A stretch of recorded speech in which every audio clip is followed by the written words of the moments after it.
बिस्मिल्लाहिर्रहमानिर्रहीम। टेस्टी। जी हाँ, आज हम बनाएंगे बहुत ही टेस्टी साबत मसूर।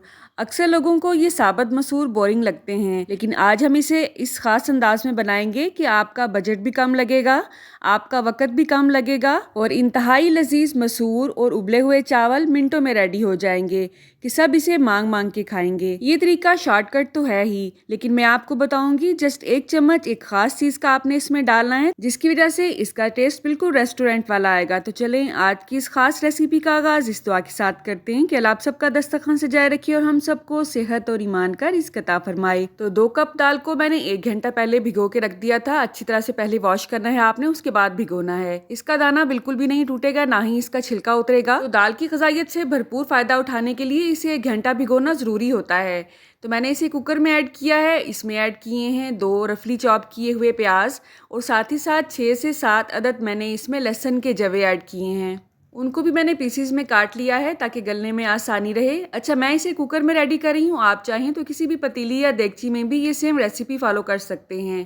इसमें ऐड करेंगे स्पाइसेस। 1.5 छोटे चम्मच मैंने इसमें नमक के लिए हैं, 1 चम्मच पिसी हुई सुरख मिर्च का लिया है, आधा चम्मच हल्दी पाउडर इसमें ऐड करेंगे। साथ ही साथ इसमें खुश्क धनिया लेंगे, 1.5 चम्मच मैंने लिया है। अब इसमें पानी कितना ऐड करना है, मैंने इसमें 1 किलो से ज़्यादा ही पानी थोड़ा सा ऐड किया है। हर एरिया की मसूर अपने हिसाब से गलती है, तो आपने भी उसी हिसाब से पानी लेना है।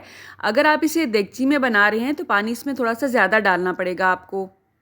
अगर आप पतीली में बना रहे हैं तो हल्की आंच पे इसे चढ़ा दें। जब ये गल जाएगी उसके बाद नेक्स्ट प्रोसेस करना है। मैंने इसे कुकर में लगाया है। विसल के बाद जस्ट 3 से 4 मिनट के लिए मैंने इसे छोड़ा है और उसके बाद आपने जब इसकी स्टीम निकल जाती है तो ढक्कन खोलना है।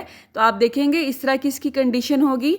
इसमें जो भी आपको लहसुन या प्याज के पीसेस नज़र आएंगे उसे आपने इस तरह से मसल मसल के चम्मच से अच्छी तरह से मैश कर लेना है। आपने देखा है मैश करने के बाद अच्छी सी लुक आई है इसकी।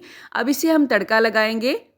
उसके लिए मैंने लिया है यहाँ पे ऑयल। देसी घी में अगर आप तड़का लगाएंगे तो क्या ही बात है। तो 1/4 कप मैंने ऑयल लिया है, उसमें ऐड की है जूलियन कट में बारीक बारीक से पीसेस में कटी हुई अदरक और साथ में सब्ज़ मिर्च। सब्ज़ मिर्च आप अपने हिसाब से कम ज़्यादा कर सकते हैं।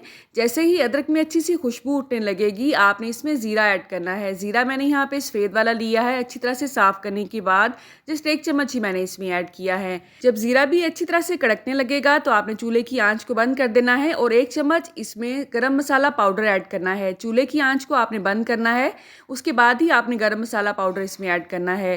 जब इसमें खुशबू उठने लगेगी तो ये तड़का हमने दाल में ऐड कर देना है। उसके बाद 1 चम्मच छोटे वाला आपने गरम मसाला पाउडर इस पे मज़ीद छिड़कना है और इसको ढक्कन बंद करके अच्छी तरह से 2 से 3 मिनट के लिए दम पे लगाना है। कुछ लोग क्या करते हैं, आधी दाल को ग्राइंड कर लेते हैं, लेकिन आपने एक दफ़ा इस रेसिपी को ज़रूर ट्राई करना है। इंशाल्लाह ज़बरदस्त रिजल्ट आएगा।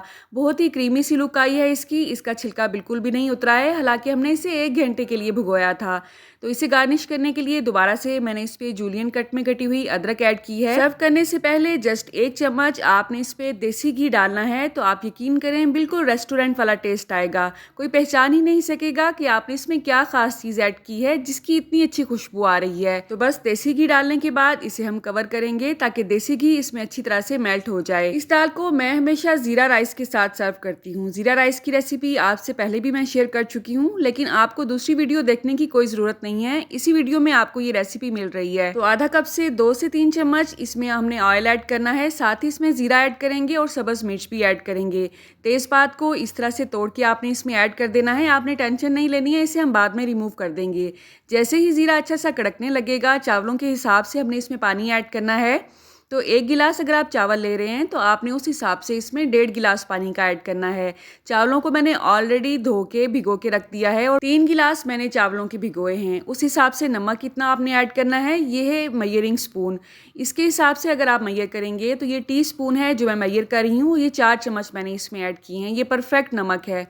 150 से 200 के दरमियान ये चम्मच आते हैं। ये घर में ज़रूर होने चाहिए अगर आपने परफेक्ट कुकिंग करनी है। इसे हम कवर कर देंगे। जैसे इसमें उबाल आएगा हमने इसमें चावल ऐड कर देने हैं। चावल जिस पानी में आपने भिगोए थे वो आपने रिमूव कर देना है, ठीक है। तेज़पात का असर ऑलरेडी पानी में आ चुका है, इसे हम रिमूव कर लेंगे। दोबारा से इसे हमने कवर करना है। दरमियानी आंच पे आपने इसे पकाना है यहाँ तक कि चावलों का पानी खुश्क हो जाए। अभी इसमें थोड़ा सा पानी रहता ही होगा कि आपने इसे दम पे लगा देना है। ज़्यादा पानी नहीं रहे, जिस पेंदे में आपको थोड़ा थोड़ा सा नज़र आए, ठीक है। 5 से 7 मिनट के लिए हल्की आंच पे मैंने इसे दम पे लगाया है और अल्हम्दुलिल्लाह आपने देखा है चावलों का दाना खिला खिला सा है, बिल्कुल भी ये जुड़े नहीं हैं। मैं इसे मसूर के साथ सर्व करूँगी। आप इसे वैसे भी बना सकते हैं बच्चों के लिए, ये बहुत ही टेस्टी लगते हैं। तो अल्हम्दुलिल्लाह आपने देखा जस्ट 10 से 12 मिनट के अंदर अंदर आपका लंच या डिनर रेडी हो जाएगा।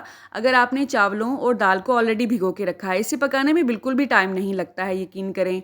और लजीज ये इतने होते हैं कि आपका दिल करेगा हफ्ते में 3 से 4 दफ़ा इसे बनाएं।